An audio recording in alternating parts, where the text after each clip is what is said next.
वसुदेवसुतं देवं कंसचाणूरमर्दनं देवकी परमानन्दं कृष्णं वन्दे जगद्गुरुम्।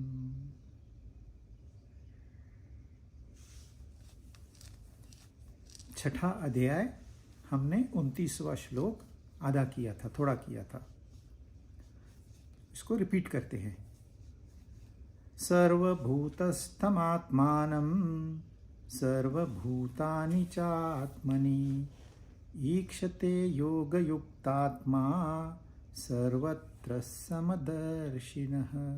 सब जगह अपने स्वरूप को यानी कि आत्म स्वरूप को यानी कि परमात्मा को, भगवान को देखने वाला। और अब हम ध्यान योगी की बात कर रहे हैं। यहाँ उन्होंने योग युक्तात्मा कहा है, मतलब जो योगी अपने ज्ञान के आधार पर उस परमात्मा से जुड़ा हुआ है, वह अपने स्वरूप को संपूर्ण प्राणियों में स्थित देखता है और संपूर्ण प्राणियों को उस स्वरूप में देखता है। मतलब आत्म स्वरूप जो है यानी कि परमात्मा जो है वो सब में है और सब परमात्मा में है। ऐसा जो योगी है वो सम देखता है, वह समदर्शिन है, वो समता में स्थित है। अब ये सब में एक ही परमात्मा और सब एक ही परमात्मा में, यह समझना एक बहुत ट्रिकी विषय है। ये जिसके समझ में आ गया उसको काफी कुछ समझ में आ गया। देखिए, लहरें हैं समुद्र में। एक लहर छोटी है, वो कहती है मैं छोटी लहर हूं। दूसरी बड़ी है, वो कहती है मैं बड़ी लहर हूं। एक सुनामी है, वो कहती है मैं तुम सबसे बड़ी हूं। फिर एक लहर आके सी शोर पे खत्म हो जाती है, दूसरी पहाड़ों से टकराती है, कभी दो लहरें टकराती है। सारा व्यवहार, सारा संसार इन लहरों में चल रहा है। मैं तू चल रही है। लेकिन इन लहरों को ये ज्ञान हो जाए कि हम लहरें नहीं, हम पानी है, तो उनका व्यवहार कैसे होगा? वो यही कहेगी कि अरे मैं ही सारी लहरों में हूं और सारी लहरें मुझ में ही तो है। पानी की दृष्टिकोण से भाषा अलग हो गई, लहरों की दृष्टिकोण से भाषा अलग है तो वही सीन, आप देख तो एक ही रहे हो। ऐसे ही जब महात्मा देखते हैं, हम सबको देखते हैं, तो वो जानते हैं एक ही आत्मा जो मुझ में है वही सब में है। हम अलग अलग देखते हैं, वो अलग है, ये अलग है, इसने ये ड्रेस पहनी है, उसने डिजाइनर ड्रेस पहनी है, इसका तो स्वभाव ही बेकार है, ये तो चिड़चिड़ करते रहते हैं। हम अलग अलग देखते हैं, लेकिन उनका दृष्टिकोण क्या है? सब सम है।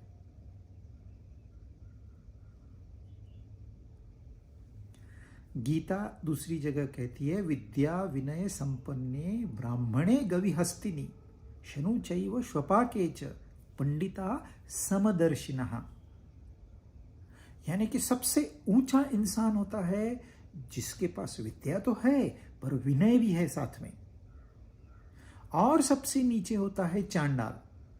वैसे प्राणियों में सबसे आलसी होता है हाथी, सबसे भौंकने वाला होता है कुत्ता, और सबसे सात्विक होती है गाय। यानी कि समस्त प्राणी इसमें कवर हो गए। सबको सम देखने वाला ही ज्ञानी है। बाकी आप कितनी भी बातें कर लो, अध्यात्म की करो, संसार की करो, लौकिक करो, पारलौकिक करो, आप संसारी ही हो, उसको ज्ञानी नहीं कहते।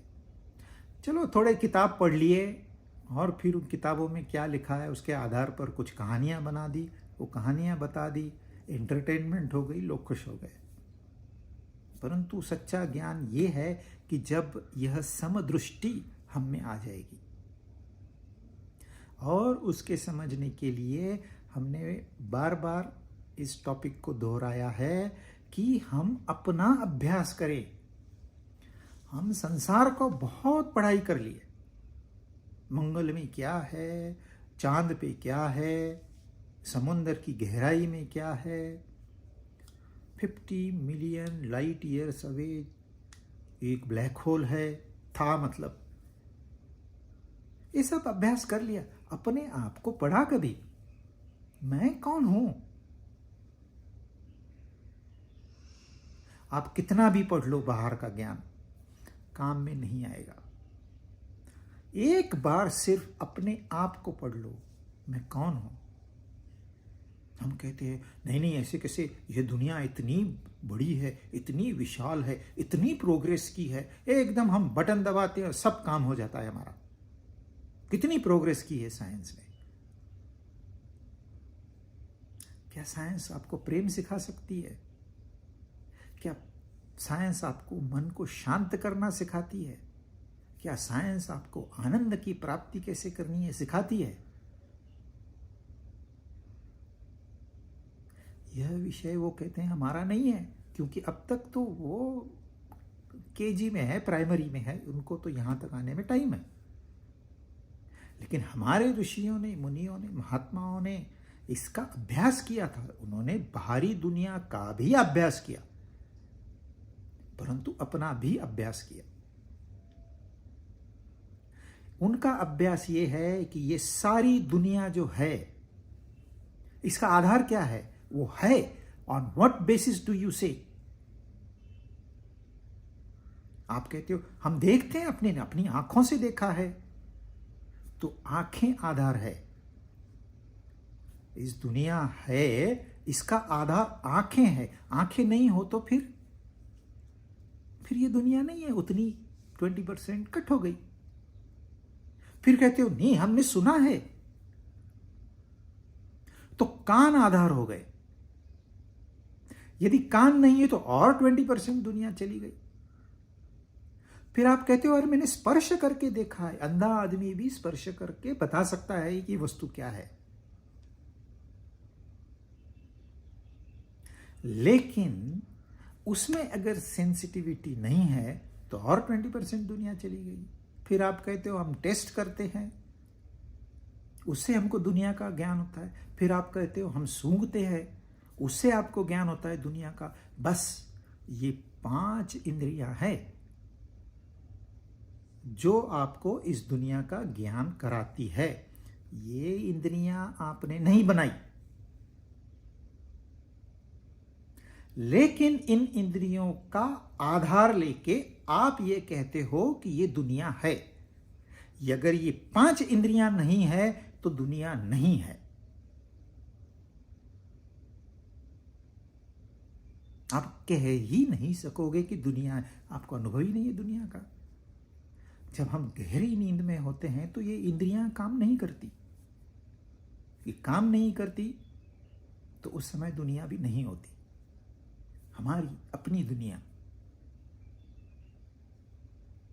तो दुनिया है, संसार है, ब्रह्मांड है, इतनी स्पेस है, इस सब का आधार है हमारी इंद्रियां।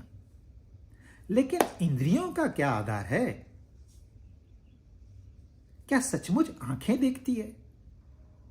क्या सचमुच कान सुनते हैं? जरा सोचिए, गहरा अध्ययन करना होगा। यह इंद्रियां तभी काम करेगी जब इनके साथ मन जुड़ा हुआ है। यदि मेरा मन पुस्तक पढ़ने में डूबा हुआ है, पुस्तक में डूबा हुआ है, कोई वहां से मुझे आवाज देगा, मुझे सुनाई नहीं देगा, क्योंकि मेरा मन उस कान के साथ में नहीं है।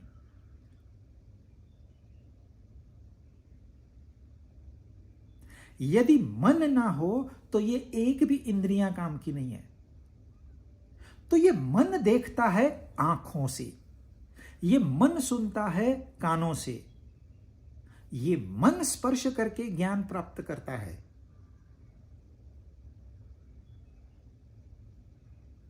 मन को अपना विवेक नहीं है, उसको सिर्फ जानकारी मिलती है, दैट्स ऑल। और उस जानकारी से अपनी उसकी जो भी वासनाएं हैं, इच्छाएं हैं, कामनाएं हैं, उसको मिक्स करके वो दुनिया से व्यवहार करता है। मन नहीं है तो इंद्रियां नहीं है, अगर इंद्रियां नहीं है तो ये दुनिया नहीं है। यह बहुत क्लियरली आपको समझना होगा। नहीं समझ में आता तो इसी को बार बार दोहराओ, कीप रिपीटिंग टू योरसेल्फ।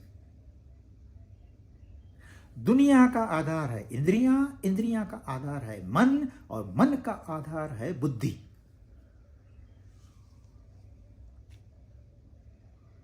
विवेक बुद्धि में होता है, मन में नहीं होता। इसलिए तो मन गलती करता है। जब बुद्धि नहीं होती साथ में तो मन गलती करता है, फिर पछताता है, फिर रोता है, फिर दुखी होता है, फिर डिप्रेशन में चला जाता है।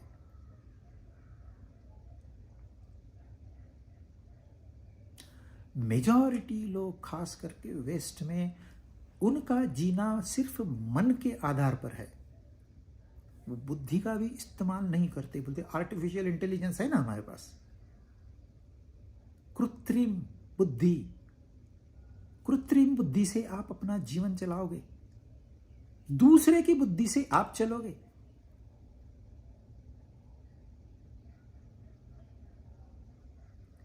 वह निश्चित ही आपको एक खाई में गिरा देगा, और कुछ नहीं।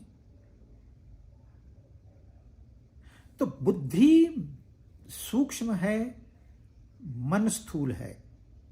मन सूक्ष्म है, इंद्रियां स्थूल है। इंद्रियां सूक्ष्म है, इंद्रियों के विषय स्थूल है।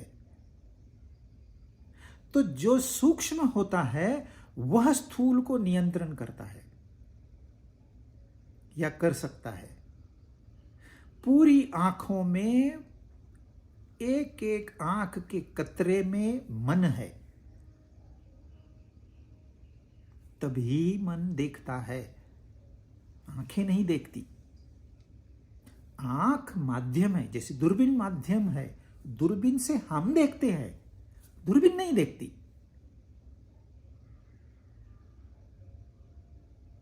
कैमरा के थ्रू हम देखते हैं, कैमरा नहीं देखता। कैमरा को कोई इंटरेस्ट भी नहीं है देखने को, दूरबीन को कोई इंटरेस्ट भी नहीं है देखने में। लेकिन उल्टा नहीं हो सकता। आप दूरबीन से सब कुछ देख सकते हो, लेकिन अपनी आंखें नहीं दे सकते। जो देखने वाला है वह जिस उपकरण का उपयोग करता है, वह उपकरण देखने वाले को नहीं देख सकता, क्योंकि वह स्थूल है। ऐसे मन आंखों के माध्यम से देख सकता है, लेकिन आंखें मन को नहीं देख सकती, कभी नहीं देख पाएंगी। तो स्थूल जो है वो सूक्ष्म को नहीं पहुंच सकता, लेकिन सूक्ष्म जो है स्थूल में कायम स्वरूपी है। अब यह दुनिया है, यह विषय है, यह स्थूल हो गया, मन सूक्ष्म, मन स्थूल हो गया, बुद्धि सूक्ष्म। अब बुद्धि स्थूल हो गई तो बुद्धि से भी सूक्ष्म कौन है, क्या है? वह सच्चा मैं हूं, वह आत्मा है। और चूंकि मेरी आत्मा और सबकी आत्मा एक ही है, उसको परमात्मा कहते हैं। सुप्रीम सेल्फ आत्मा हो गया, द सेल्फ। परमात्मा हो गया द सुप्रीम सेल्फ। परमात्मा कोई कल्पना नहीं है। ये संसार कल्पना हो सकती है, परमात्मा कल्पना नहीं है। वो सच्चाई है, वो है। वो है, इसलिए आप कहते हो कि मैं सोचता हूं। कौन सोचता है? इस विचार को, कोई भी एक विचार आ गया, उसको अगर चेतना प्राप्त नहीं होगी तो आप कैसे कहोगे मैं सुनता हूं, मैं सोचता हूं? तो यह जो है वह चेतन तत्व जो ओरिजिनल है, उसको यहां कहा है उन्होंने आत्मा। वही आत्मा सब में है, क्योंकि बुद्धि को भी वही चेतना प्रदान करता है। मन को भी वही चेतना प्रदान करता है, इंद्रियों को भी वही चेतना प्रदान, और सारे संसारों को, विषयों को भी वही चेतना प्रदान करता है।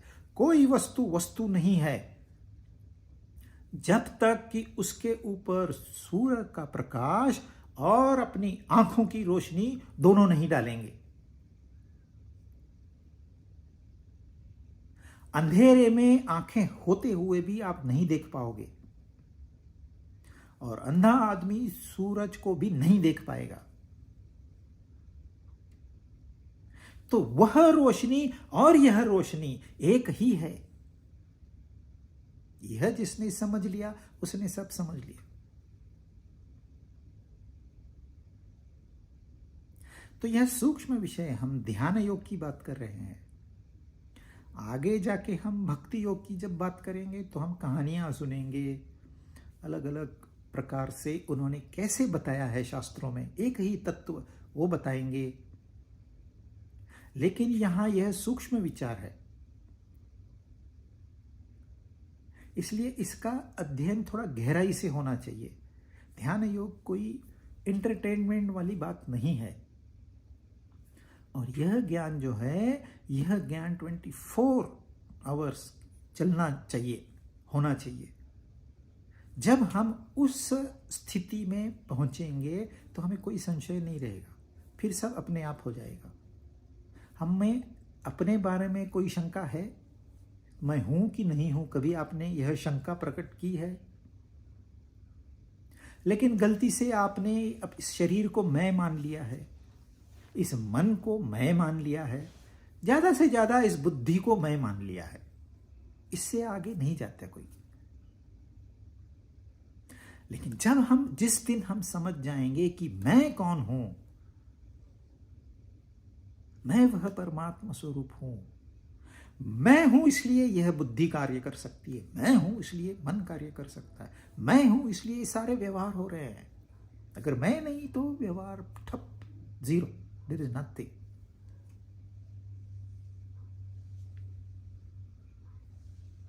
और जो यह समदर्शिनी है, जिसका व्यवहार ऐसे है कि मेरी आत्मा सब में है और सब में एक की आत्मा में है, सब के सब, ऐसे जो व्यवहार में यह ज्ञान लाता है वह समदर्शिनी है। उसे परा ज्ञान है। बाकी जो मैं आपको बता रहा हूं यह अपरा ज्ञान है। कोई गुरु, कोई महात्मा आपको सीधे दर्शन नहीं करा पाएगा, वह दिशा निर्देश करेगा, चलना आपको है। वेद कहता है अपरा ज्ञान, यानी कि जो निचला ज्ञान है, सारे वेद, सारे पुराण, ये अपरा विद्या है। पराविद्या क्या है? पराविद्या वो है जिसने परमात्मा में अपने आप को स्थित करके अपना व्यवहार किया। आपको उसका व्यवहार आम लोगों के व्यवहार के हिसाब से ही दिखेगा, क्योंकि आपकी दृष्टि लिमिटेड है, संकुचित है। उनकी दृष्टि नहीं है। उनको व्यवहार करना है तो उनको नीचे हमारी लेवल पे आना पड़ता है, और हमें उनको समझने के लिए अपने आप को ऊंचा उठाना पड़ेगा, और उसके लिए यह अभ्यास है। यह विद्या आपको अवगत कराएगी, देखना आपको है।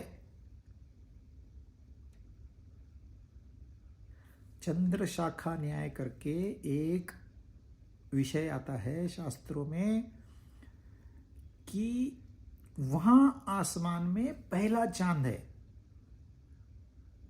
ईद का चांद, जो अत्यंत सूक्ष्म होता है, दिखाई नहीं देता, और अगर सूरज की रोशनी है तो बिल्कुल नहीं दिखाई, बहुत कठिन है देखना। लेकिन कैसे दिखाते हैं? किसी का आधार लेके दिखाते हैं। कहते हैं वो देखो, वो पेड़ दिख रहा है, हाँ दिख रहा है, उसमें कितनी टहनियां हैं? वो कहता है राइट में एक है, फिर और 15 डिग्री लेस में है, 90 डिग्री में एक है, 45 डिग्री में एक है, 0 डिग्री में एक है। अच्छा, अब वो तो राइट साइड वाली जो 45 उसको पकड़, उसके एकदम आखिरी छोर में एक पत्ता दिख रहा है, हाँ दिख रहा है, बस उस पत्ते पे कॉन्सेंट्रेट कर। कॉन्सेंट्रेट किया, अब वो पत्ते को छोड़ दे और आसमान में देख, वो चांद है। बताया गुरु ने, लेकिन देखा किसने? शिष्य ने। तो देखना शिष्य को ही है, गुरु नहीं। गुरु का देखा हुआ है, वो आपको वो नहीं पूछना। गुरु आपको खाली बताएगा कैसे देखना है, समदृष्टि कैसे प्राप्त करनी है, ये गीता हमें बताएगी। प्राप्त हमें करनी है, वो गीता नहीं करके वो ये ले, कोई वस्तु नहीं है।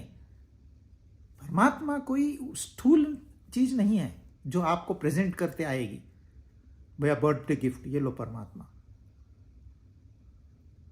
वह दृष्टि अपने आप उन्नत करनी है, डेवलप करनी है। तब हम कहेंगे कि हम पराविद्या में स्थित हो गए। यह हमारे जीवन का उद्देश्य है। यह प्राप्त नहीं किया तो हमने जीवन व्यर्थ गंवाया। आप सिर्फ समझ लो इस बात को, फिर अपना अध्ययन करो। आपका इतना ही काम है। होगा कि नहीं होगा, डोंट हैव टू वरी। क्योंकि यदि हम ईमानदारी से एफर्ट डालते हैं, सिंसियरिटी है, हमने जो कमिट किया है, भाई मैं 1 घंटा रोज अभ्यास करूंगा, मैं करता हूं, बस आपका काम हो ही गया समझो। क्योंकि ऐसे व्यक्ति को यदि परमात्मा दर्शन नहीं देंगे तो किसको देंगे? अरे उनके लिए भी तो ये संसार है। उन्होंने ही तो, उनकी ही प्रेरणा से तो हम देख पाते हैं।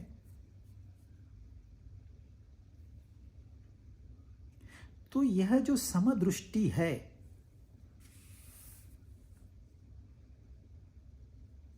यह समदृष्टि सच्चा ज्ञान है। बाकी जो ज्ञान है वो अज्ञान ही है। चाहे आपने गीता कितनी भी पढ़ ली, यदि अमल नहीं किया तो वह अज्ञान ही है। इसलिए बहुत ज्यादा पढ़ाई करने की जरूरत नहीं है, बहुत ज्यादा सीखने की जरूरत नहीं है। चंद श्लोक अपने जीवन में उतारना है, फिनिश। जो आपको जो श्लोक, अच्छा यह श्लोक महत्वपूर्ण मुझे लगता है, शायद आपको नहीं लगे, क्योंकि यह जो है यह अपील इंटेलेक्चुअल्स को है। लेकिन सबको यह बात समझ में नहीं आएगी, इसलिए अभी वो टोन डाउन करते हैं और आगे के 3 श्लोक यही बात करेंगे। अगर यहां आपने समझ लिया, वो 3 श्लोक नहीं पढ़े तो भी चलेगा, सब कुछ नहीं पढ़ना है। पर नहीं समझ में आई तो फिर आगे के 3 श्लोक आप पढ़िए। और इसमें और उनमें क्या फर्क है? इसमें वो कहता है सर्वभूतस्थम आत्मानम, वहां कहते हैं सारे भूतों में मैं हूं। यहां वो कहते हैं आत्मा, यानी कि परमात्मा। परमात्मा सब में है, सब परमात्मा। वहां कहते सब में मैं हूं, सब मुझ में है। अब आध्यात्मिक क्षेत्र में मैं का उपयोग नहीं होता। मैंने ये किया, मैंने वो किया, ये भाषा नहीं होती है। जो किया परमात्मा ने किया, जो दोष है मेरे है, जो उपलब्धि है वो उसकी है। फल तो देने वाला वो है, कर्म करने वाले हम हैं। कर्म गलत हो गया तो हमें डिमोशन होगा हमारा, उसके लिए हम जिम्मेदार है। पॉजिटिव है, देना कि नहीं देना है वो उसके हाथ में है, हमारे हाथ में नहीं है। इसलिए एक इंसान ने जैसे कर्म किया वैसे दूसरे ने भी किया, समफल नहीं मिलेगा, क्योंकि उसके पहला हिसाब भी तो देखा जाएगा।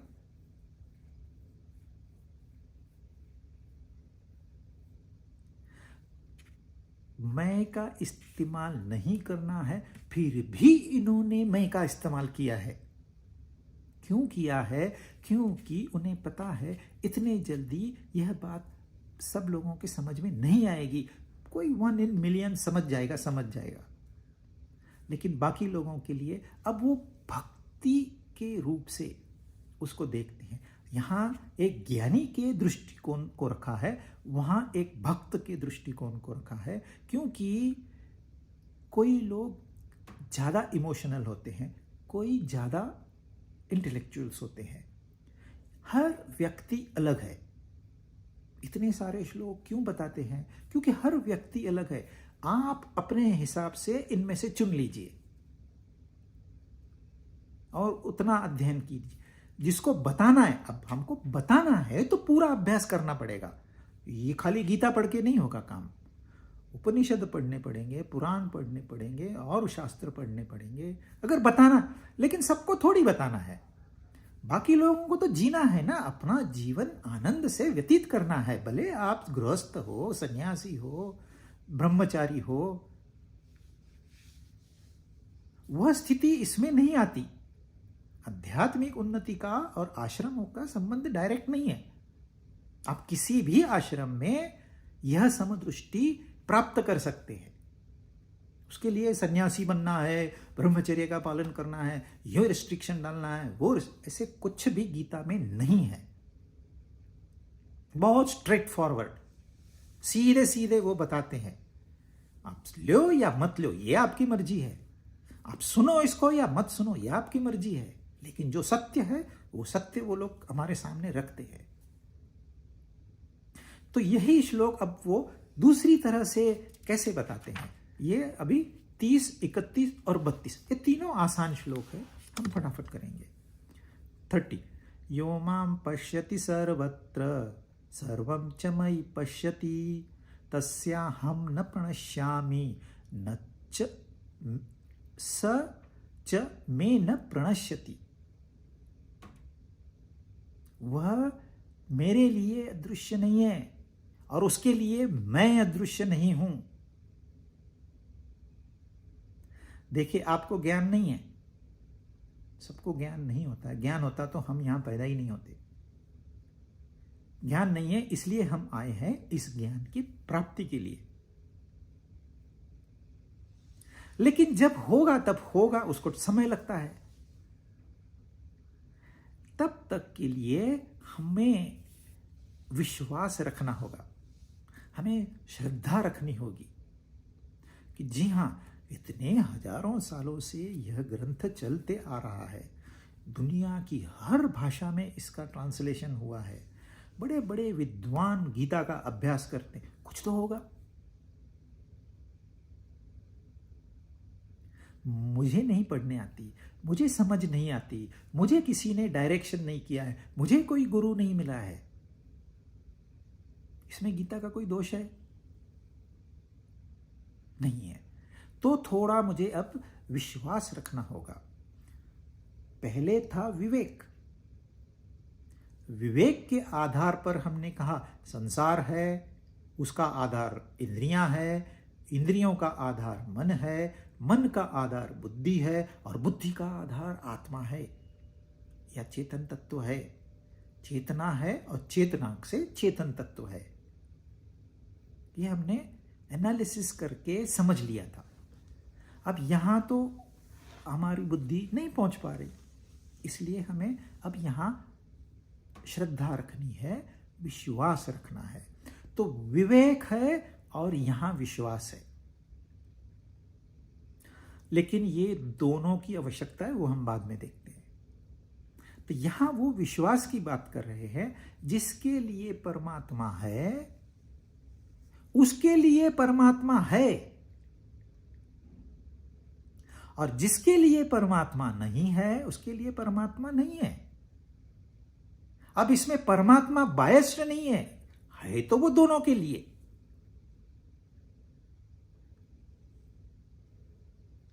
परंतु जिसके लिए परमात्मा है उसके लिए है।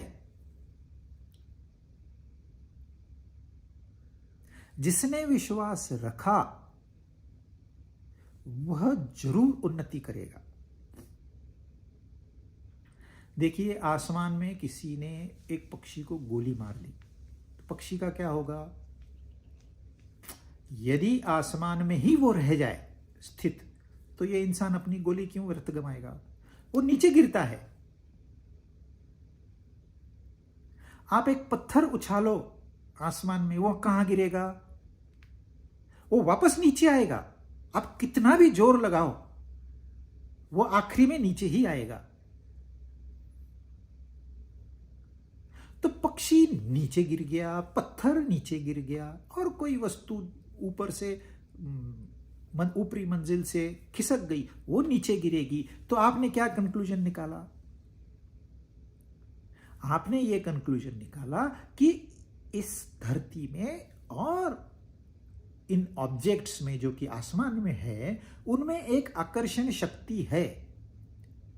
यह आपने कंक्लूजन निकाला। लेकिन जिसे इतना ज्ञान नहीं है, उसको हम सिर्फ बताते हैं, भाई ऊंची मंजिल से नहीं कूदना, नहीं तो मर जाएगा।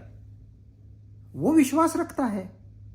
हर चीज थोड़ी आपको ज्ञान से पता चलेगी, कुछ तो विश्वास से भी पता चलेगी।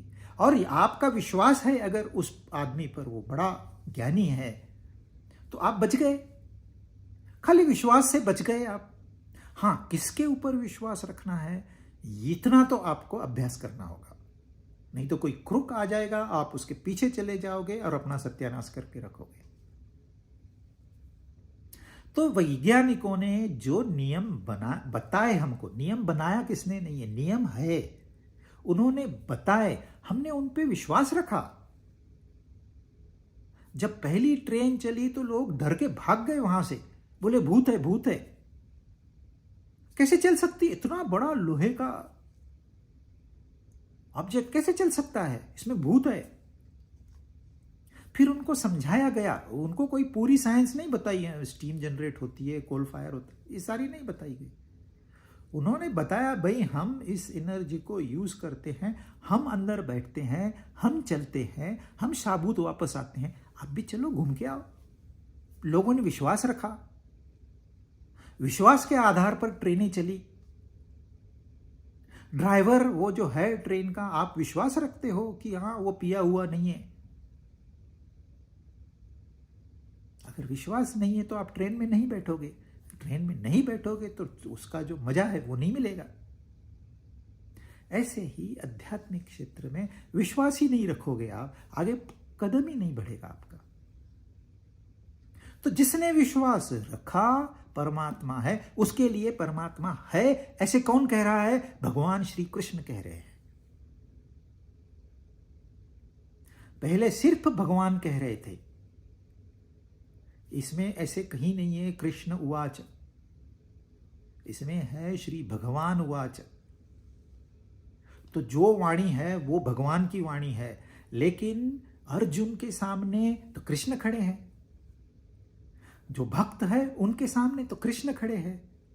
उनका विश्वास उस कृष्ण पे है जो सामने खड़ा है। तो उनके लिए वो खुद भगवान ने अवतार लिया। अवतार क्यों लेते हैं? अपने भक्तों के लिए, क्योंकि भक्त वहां तक नहीं पहुंच सकते, इसलिए भगवान को थोड़ा नीचे आना पड़ता है। और फिर वो समझाते हैं, अरे भाई सब में मैं ही हूं और सब मुझ में ही है। कृष्ण भगवान ने रासलीला कराई। वैसे सारी लीलाएं ही हैं, ये जो भी चल रहा है उसकी लीला ही चल रही है, लेकिन रासलीला का वर्णन आपको भागवत पढ़नी होगी, मैं नहीं बता पाऊंगा। हाँ, थोड़ा सा और विस्तार से जब हम भक्ति योग में जाएंगे तो बताएंगे। लेकिन गोपियों ने कृष्ण पर विश्वास रखा। उनका इतना विश्वास था कि अगर कृष्ण कह दे ऊपर से कूद जाओ तो वो कूद जाएगी। तो कृष्ण ने बुलाया है डांस करने के लिए। क्या वहां सीन है, सफेद एकदम वाइट मार्बल की रेत पड़ी है, ऊपर से चांद की रोशनी है, और सारी गोपियां इकट्ठी हो गई। उन्होंने ये नहीं सोचा ये एक कृष्ण और हम सारी गोपियां कैसे कर, उन्होंने कुछ सोचा ही नहीं। कृष्ण ने बुलाया है, चलो। सब काम धंधे छोड़ के वो चली गई। और फिर वहां वो रास यानी कि जो रस है, प्रेम का रस है, परमात्मा के प्रेम का रस। यहां आप तत्वज्ञान मत लगाइए, प्रेम हो जाता है। वो आप उसको बुद्धि लगा के नहीं कर सकते, वहां बुद्धि का काम नहीं है। यह मन अपने आप सब बना लेता है। मन का एक ही गुण है कि वह प्रेम कर सकता है, वरना तो वो नफरत भी करता है, वह दोष है। तो उस मन का गुण, अब यहां बुद्धि नहीं लगानी हमको, इस मन के गुण को उन्होंने कैसे प्रेजेंट किया है। ये तो पढ़ के आपको, वो जो खाली पढ़ के आपके सामने सीन खड़ा हो जाएगा, सुंदर चित्र खड़ा हो जाएगा। तो गोपियों वहां जाने के बाद हर गोपी के पास एक कृष्ण है। आप कहोगे ये अनसाइंटिफिक, इसलिए कहा यहां बुद्धि नहीं लगानी। यहां आपको भावना से समझना होगा, क्योंकि मन ही तो आपको तंग कर रहा है। इस मन को ठीक किया तो बुद्धि की जरूरत ही नहीं है। हमारी समस्या है, मन भी ठीक नहीं होता है और बुद्धि भी काम नहीं कर रही है, हमारी ये समस्या है। दोनों इक्विपमेंट यूजलेस है। और इसके लिए कोई थर्ड पार्टी जिम्मेदार नहीं है, हम खुद जिम्मेदार है। अपने मन को भी हमने बिगाड़ा है, जैसे बच्चों को आजकल बिगाड़ते हैं। हमारे बुद्धि का हम इस्तेमाल ही नहीं करते। परावलंबी जीवन हो गया है। कोई ये नहीं सोचता है मुझे अपने पैरों पे खड़ा रहना है। That's the only saviour. सस्ता मिलता है, यहां से ले आओ, सस्ता मिलता है वहां, खाली सस्ता सस्ता सस्ता। Then you become slave. योजना नहीं है। फ्री मिलता है, डिस्काउंट मिलता है, घर भर के रख दिया, चीजें पता भी नहीं क्या खरीदी, कब खरीदी, क्यों खरीदी। तो यहां गोपियों को, हर गोपी को एक एक कृष्ण मिल गया। और जो उन्होंने उस आनंद का, उस प्रेम का अनुभव लिया, वो मैं तो नहीं बता सकता, शायद कोई नहीं बता पाएगा। वो अनुभव करना होता है। जैसे सच्चे प्रेमी होते हैं, क्या अनुभव है उनका? बैठे हैं 2 घंटे 3 घंटे वहां नदी किनारे बैठे हैं, न बात कर रहे हैं, न कोई चर्चा है, खाली बैठे हैं। क्या अनुभव है वो? सच्चे प्रेमी। आजकल आपको प्रेमी भी नहीं मिलेंगे सच्चे, दुर्दैव है ये हमारा।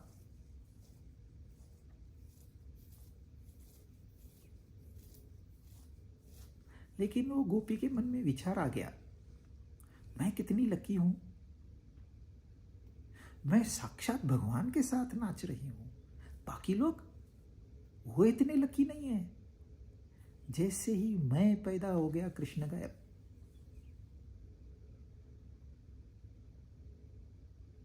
या तो ये छोटा मैं रहेगा, या तो वो बड़ा मैं रहेगा।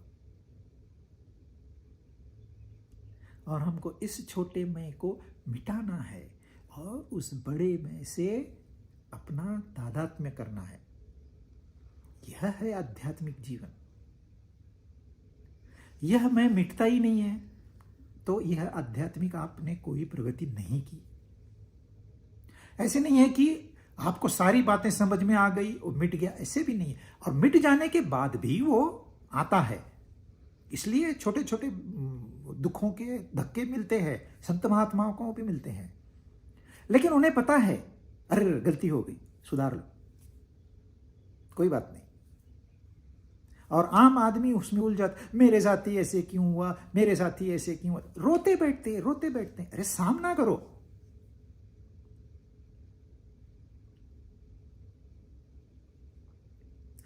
तो उनके लिए कृष्ण था तो कृष्ण के लिए वो थी, सीधी बात है।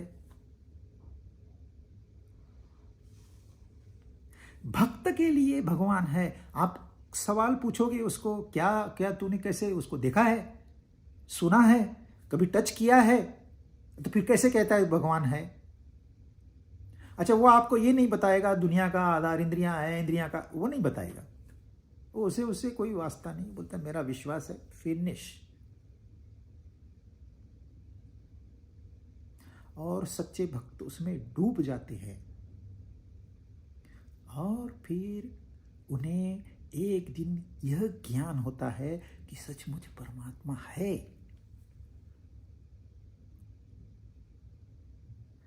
भक्ति की परिणति अगर ज्ञान में नहीं होती है तो वह भक्ति अधूरी है। वैसे ही ज्ञान की परिणति यदि भक्ति में नहीं होती तो वह ज्ञान अधूरा है। जब दोनों का मिश्रण होगा, मिलन होगा, तब सच्ची आध्यात्मिक हमारी प्रगति होगी। तो बुद्धि से भी जानना है, जितनी अपनी बुद्धि है। समझो मेरे पास 20% बुद्धि है और 80% मन की ताकत है, 20% बुद्धि की ताकत है। तो मैं 20% जानने की कोशिश करूंगा, 80% भक्ति में डूबा रहूंगा। कर्म करते हुए ऐसे वो छोड़ दिया, इसको पकड़ा, ये छोड़ दिया, उसको पकड़ा, ये भागने के तरीके हैं। ये लूजर लोग हैं।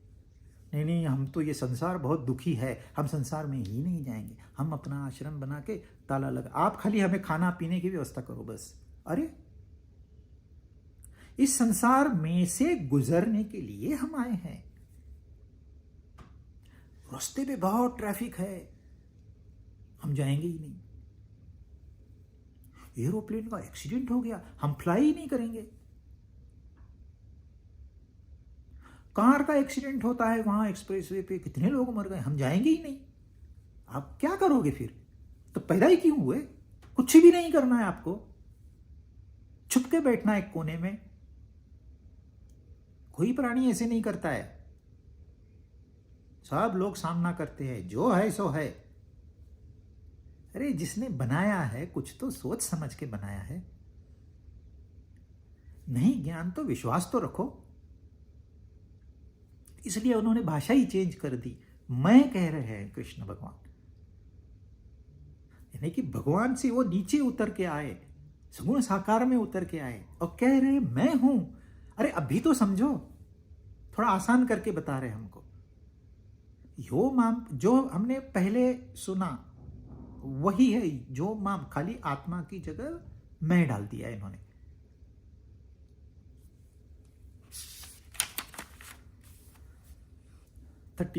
सर्वभूतस्थितं यो मां भजत्येकत्वमास्थितः सर्वथा वर्तमानोऽपि स योगी मयि वर्तते। मुझ में एक ही भाव से स्थित हुआ जो योगी, यानी कि यहां हम भक्ति योगी समझेंगे, संपूर्ण प्राणियों में स्थित मेरा भजन करता है, वह सब कुछ बर्ताव करता हुआ भी मुझ में ही रहता है, स्थित रहता है। ज्ञानी जब आत्मा परमात्मा का मिलन हो जाता है तो व्यक्ति वैसे आपको दिखता है, लेकिन वो स्थित होता है परमात्मा में। लेकिन यहां जो ये भक्त है, यह भी परमात्मा में स्थित हो सकता है। कैसे? सब प्राणियों को देखता है लेकिन भजन मेरा करता है। भजन यानी कि स्तुति मेरी करता है। कैसे स्तुति करेगा? जब आप जानते हो भाई इस डॉक्टर ने मेरी जान बचाई है तो आप स्तुति करोगे। जब आप जानते ही नहीं हो तो आप स्तुति कैसे करोगे? लेकिन ये जो भक्त है यह करता है।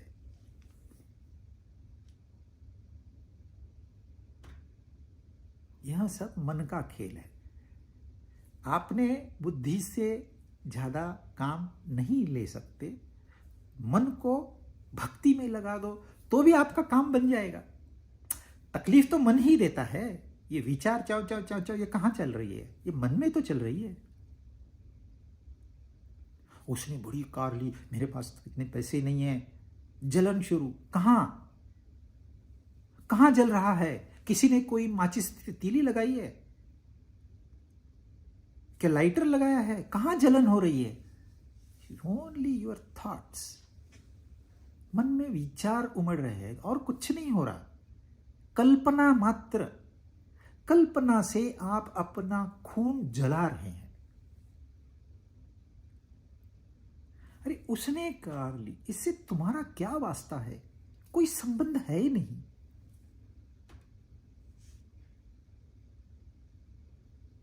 इसलिए सिर्फ मन को तो ठीक करो, आपका काम बन जाएगा। ये दोष है, उसको निर्दोष बना दो। निर्दोष मन परमात्मा होता है। मीराबाई कहती है वो तो है निर्दोष। अपने आप से बातें करके हो गई मैं बदनाम। तो खाली ये चाव चाव बंद करवा दो मन की, तो भी काम आपका हो गया। और उसके लिए यह तरीका है कि आप उसकी शरण में चले जाओ, उसके भजन गाओ, कीर्तन गाओ, आरतियां करो। नहीं समझ में आता कोई बात नहीं, ओम जय जगदीश हरे हम गाते हैं। भक्त जनों के संकट क्षण में दूर करे। क्या प्रूफ है? ये नहीं पूछा जाता वहां पर। ये भक्त जानते हैं। आप चले जाओ, कितनी आरतियां हमारे यहाँ, गंगा आरती होती है हरिद्वार में, गंगा आरती होती है काशी में, नर्मदा आरती होती है। वहां आपको सुकून मिलेगा,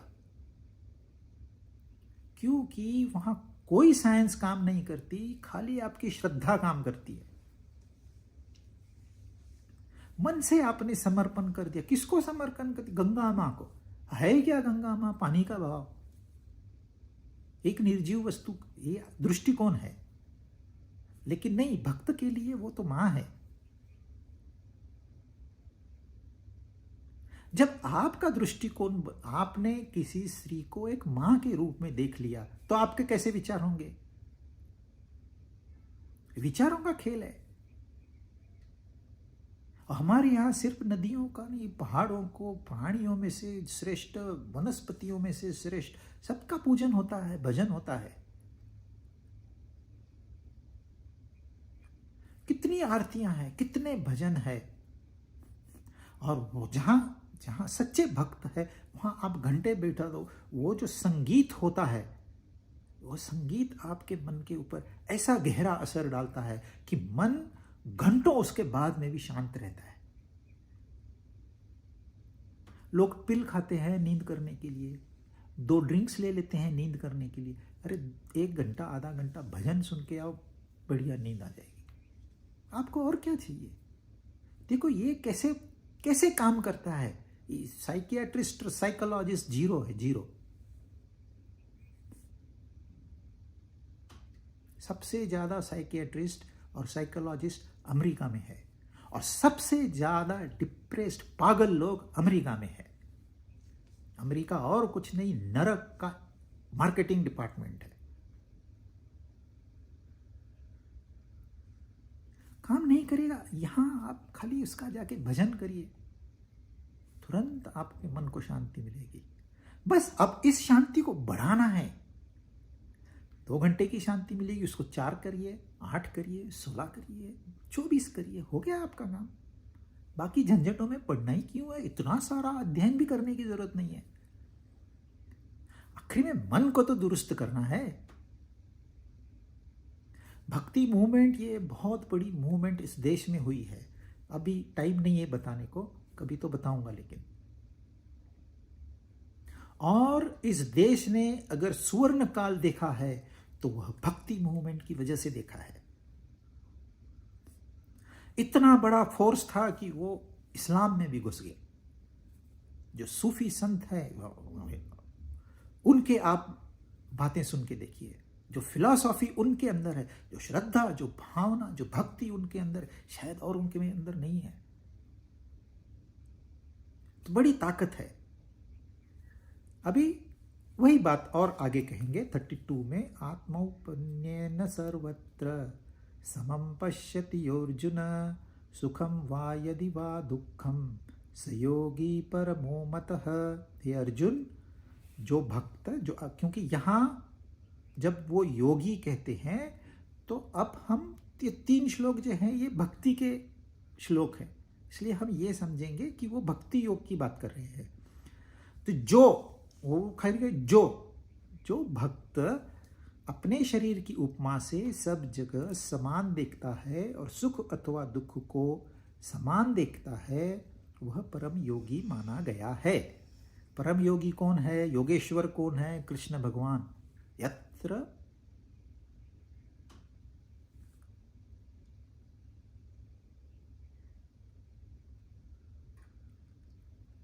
कृष्ण को परम योगी कहा गया है गीता के आखिरी श्लोक में। तो परम योगी वह माना जाएगा कौन? जो सुख और दुख को समान देखता है। यह गीता में अनेक जगह पे आ गया है। सुख और दुख को समान कैसे देखने का? इम्पॉसिबल। दुख दुख होता है, सुख सुख होता है। जी नहीं, यह दोनों आपकी कल्पना है। न सुख होता है न दुख होता है।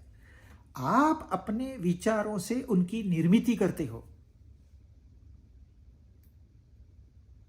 लेकिन सुख दुख तो आएंगे, क्योंकि यह संसार द्वंद्वों से बना हुआ है। सर्दी का सीजन आएगा, गर्मी का सीजन आएगा। इस मामले में आप परम योगी हो। कैसे? आपने सारा बंदोबस्त करके रखा है। घर में एसी लगा के रखा है, फैन लगा के रखा है, हीटर लगा के रखा है, ब्लैंकेट लेके रखा है, ऊनी कपड़े लेके रखे हैं, सारी व्यवस्था आपने करके रखी है।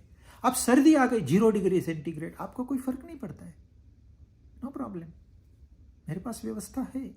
हाँ, जिसके पास व्यवस्था नहीं है वो रोएगा बेचारा, लेकिन जिसने व्यवस्था करके रखी है उसके लिए अब कोई प्रॉब्लम नहीं है। अच्छा, गर्मी आ गई 48 डिग्री सेंटीग्रेड, तो भी प्रॉब्लम नहीं, एसी ऑन कर रहे हैं। तो गर्मी को और सर्दी को उसको असर नहीं हो रहा है। तो जो टेक्नोलॉजी आपने यहां यूज की, यहां की टेक्नोलॉजी, नॉट फिजिकल टेक्नोलॉजी, जो दिमाग आपने यहां चलाया गर्मी और सर्दी से निपटने के लिए, वही आपने यहां पर सुख और दुख, यहां उसका इस्तेमाल करना है। सुख आ गया तो कैसे रिएक्ट करना है, दुख आ गया तो कैसे रिएक्ट करना है, यह अपने आप में एक प्रोग्राम बना के रखना है आपने। जैसे घर में आपने एक प्रोग्राम बना के रखा है, वैसे अपने मन में, क्योंकि सुख और दुख मन में होता है, तो उसका काउंटर मेजर भी तो मन में ही होगा। तो वहां भी एक प्रोग्राम बना के रखना है। सुख आ गया, अब मैं क्या करूं? डांस बंद कर, क्योंकि तुझे पता है दुख भी आने वाला है। अच्छा, दुख आ गया, अभी क्या करूं? रोना बंद कर, क्योंकि सुख बाहर बैठा है। तो ये तो आते हैं जाते हैं, इनको क्या महत्व देना? ये मन का खेल है, इसको क्या महत्व देना? ये सच्चाई नहीं है। यह सिर्फ माइक एक खेल है, एक शो है। जब आप मन से ऊपर उभरोगे तो आपको तुरंत पता चलेगा, अरे यार हो गया काम, आने दो, कोई प्रॉब्लम नहीं। बिजनेस है, कौन सा बिजनेस है जिसमें लॉस नहीं होता है? तो लॉस बिजनेस शुरू करते वक्त यह कंडीशन है कि भैया लॉस होगा, नहीं फिर हम नहीं करेंगे, तो घर में बैठो, आपका काम नहीं है। खेलने जाना है मुझे नेशनल लेवल पे, इंटरनेशनल लेवल पे, हार जाओगे फिर मुझे नहीं जाना। अरे तुम्हारा काम खेलना है, हार और जीत का नहीं सोचना, जस्ट प्ले। सेम थिंग, सुख भी आना है, दुख भी आना है, हारना भी है, जीतना भी है, प्रॉफिट भी है, लॉस भी है। ये तो द्वंद्व है ना, ये संसार बना हुआ है दो से। यदि आपको एक पता चल गया तो का ये पढ़ाई करने की जरूरत ही नहीं है। एक को समझना मुश्किल है, 2, 4, 25 लाख 50 लाख समझना बहुत कठिन है। बिलियंस समझना, ट्रिलियन समझना बहुत आसान है। एक समझना most difficult thing in the world. अगर एक समझ में आ गया, काम तमाम। अब यहां कहते हैं कैसे सम देखता है वो। आपका पैर अलग है, हाथ अलग है, नाक अलग है, कान अलग है, सारे अवयव अलग अलग है। फिर भी आप कभी कहते हो क्या दाएं हाथ ने गलती की, बाएं हाथ मार दे रहे इसको? जी नहीं। आपका गंदा पैर है, उसमें कांटा चला गया, तो हाथ जाएगा, पैर को साफ करेगा, उसमें से कांटा निकालेगा और फिर क्या करेगा? फिर जाके वॉश बेसिन में हाथ अपने धोएगा।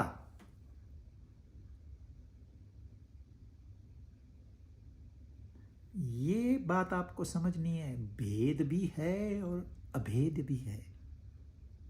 एक ही है, दिखने में दो है, कहने सुनने में दो है तो एक ही। पैर ऐसे थोड़ी कहता है हाथ को थैंक यू, अच्छा काम किया तूने। अच्छा वो हाथ धोएगा, इसको रेसिज्म है, तू रेसिस्ट है, मेरे को हाथ लगाया तूने, हाँ टच किया तो जाके धोता है, मैं अछूत हूं क्या? No, we are one. जैसी हमारी रचना है वैसे ही समाज की रचना है। पैर भी है समाज के, पेट भी है समाज का, बाहु भी है समाज की, बुद्धि भी है समाज की, but all together is one. इस चर्चा को हम थोड़ा जारी रखेंगे, लेकिन एक बात मैं बता दूं आपको, यहां तक आने के बाद भी आप ये कहोगे ये तो बातें सब ठीक है लेकिन हमारा मन ही नहीं मानता। और गीता को पता है आपका मन नहीं मानता, इसलिए अगले श्लोक में, 2 श्लोकों में अर्जुन सवाल पूछता है, कृष्ण ये तो सब बातें तूने बड़ी अच्छी की लेकिन मेरा मन ही नहीं मानता है, मैं क्या करूं? तो इसका थोड़ा हम रिवीजन करेंगे। और फिर मन नहीं मानता है, अर्जुन कैसे सवाल, बहुत इंटरेस्टिंग सवाल पूछा है उसने, और फिर उसको कृष्ण भगवान क्या जवाब देते हैं ये हम नेक्स्ट टाइम देखेंगे।